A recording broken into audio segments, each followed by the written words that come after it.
आजको भिडियोमा चाहिँ हामीले prove the universality of NAND and NOR भनेर पढ्नेछौँ। यो इम्पोर्टेन्ट छ है, इक्जामको पोइन्ट अफ भ्यूले चाहिँ this is very important. So यसमा चाहिँ हाम्रो अब सेपरेटली अब how can we form NAND using not using NAND and using NAND or using NAND भनेर पनि आउन सक्छ।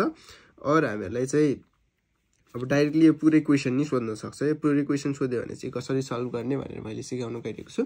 सो फर्स्टमा चाहिँ हामीले to prove the universality of NAND भनेर हेर्छौँ। सो यसमा चाहिँ हाम्रो के छ भन्दा फर्स्टमा चाहिँ नट युजिङ NAND। यसमा चाहिँ हाम्रो के छ भन्दा यो चाहिँ NAND गेट हो। हाम्रो NAND गेटलाई चाहिँ हामीले सपोज एलाई चाहिँ हामीले फेरि त्यही इनपुट लिएर फेरि डबल पास गऱ्यौँ भने चाहिँ हाम्रो के आउँदो रहेछ आउटपुट ए बार। सेम एज अब नट जस्तो भयो कि नै, एबाट हामीले नट गेटमा पास गऱ्यौँ भने ए नट आउँछ कि नै, त्यस्तै भयो। सो अल्जेब्रिक एक्सप्रेसनबाट बुझौँ, हामीले एबाट पठायौँ ए डट बी गयो विच इज NAND भयो, NANDको चाहिँ आउटपुट आयो। अनि आउटपुट यसलाई चाहिँ हामीले ए डट ए लेख्न सक्यो किनभने ए इक्वल्स टु बी हुन्छ, हामीले सेम इनपुट लिएर दिएको छौँ। सो यसमा चाहिँ हामीले ए डट ए को कम्प्लिमेन्ट भयो भने ए कम्प्लिमेन्ट आयो। यसरी चाहिँ हाम्रो नट युजिङ NAND भयो है। सो हामीले सेकेन्डमा चाहिँ हाम्रो के छ यो एन्ड युजिङ NAND भनेर छ। सो एन्ड युजिङ NAND चाहिँ हामीहरूले कसरी प्रुभ हुन सक्छ भनेपछि सपोज हामीले एबी चाहिँ हामीले इनपुट दियौँ NAND गेटबाट दिएपछि ए एन्ड बी को बार भयो। अनि त्यसैले चाहिँ हामीले यहाँबाट चाहिँ सेम आउटपुट चाहिँ डबल दियौँ भनेपछि ए डट बी को डबल कम्प्लिमेन्ट आयो। डबल कम्प्लिमेन्ट आइसकेपछि हाम्रो के हुन्छ त डबल कम्प्लिमेन्ट हाम्रो सिम्पली क्यान्सल हुन्छ। भइसकेपछि हाम्रो के बच्छ त ए डट बी बच्यो। सो यसरी एन्डको काम गर्यो होइन NANDले। सो लेट्स सी अर्को चाहिँ कसरी काम गर्छ भनेर लेट्स सी है। अर्को चाहिँ हाम्रो कसरी काम गर्छ भन्दा हामीले ए र बीलाई चाहिँ सेम इनपुट दिएको छौँ NANDबाट, त्यसरी चाहिँ हाम्रो ए बार बी बार आयो।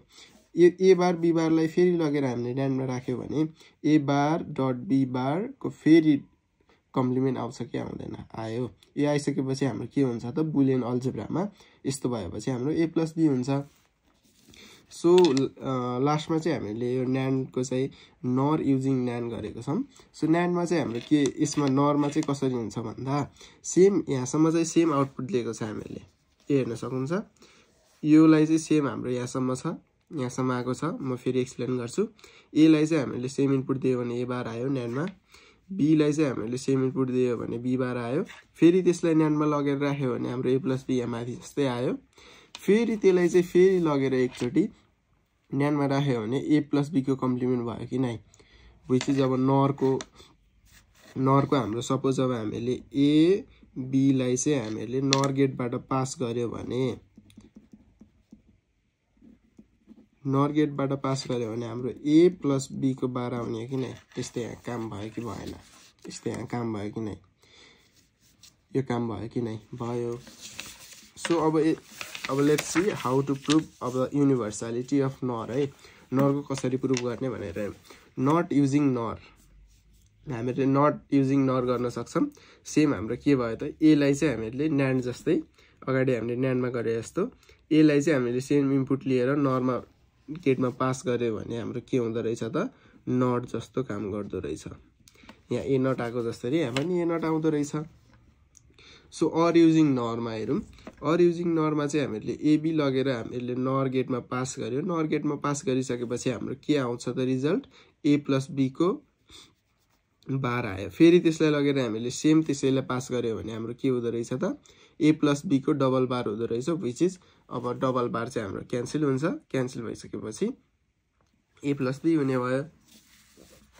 सो एन्ड युजिङ NOR कसरी प्रुभ गर्ने त यहाँ हाम्रो चाहिँ एलाई चाहिँ हामीले सेम इनपुट दिएर ए बार आयो, बीलाई चाहिँ हाम्रो सेम इनपुट नरमा दिएर बी बार आयो।